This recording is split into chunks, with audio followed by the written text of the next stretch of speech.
పథకం ఈ మధ్యన మన ఒడ్లన్నీ కొనేది కూడా కేంద్ర ప్రభుత్వమే. కేంద్రం ఒడ్లు కొంటది, మరి ఆ బియ్యం పట్టిన తర్వాత బియ్యాన్ని ఫ్రీగా జనాలకి ఇస్తుంది. కానీ మనకు అందరికి ఎవరికి తెలియదు. ఇక్కడ ఉన్నటువంటి లీడర్లు లేకుంటే ఇక్కడున్న రాష్ట్ర ప్రభుత్వం ఇక్కడున్న వాళ్ళు ఇస్తుందని మనం అనుకుంటాం. కానీ మనందరికి తెలియాల్సిన అవసరం ఉంది.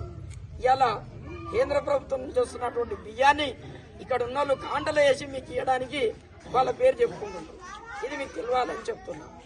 అదేవిధంగా ఈ గ్రామంలో వేసే లైట్లు కేంద్ర ప్రభుత్వం నుంచి వచ్చే డబ్బు, ఈ గ్రామంలో వేసిన సీసీ రోడ్లు, ఈ గ్రామంలో కట్టే డ్రైన్లు అన్ని కూడా కేంద్ర ప్రభుత్వాన్ని.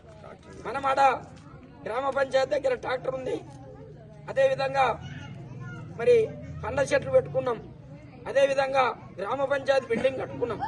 ఇవన్నీ కూడా కేంద్ర ప్రభుత్వం నుంచి వచ్చే డబ్బులు మాత్రమే అని మనకు తెలియాలని చెప్తున్నాం.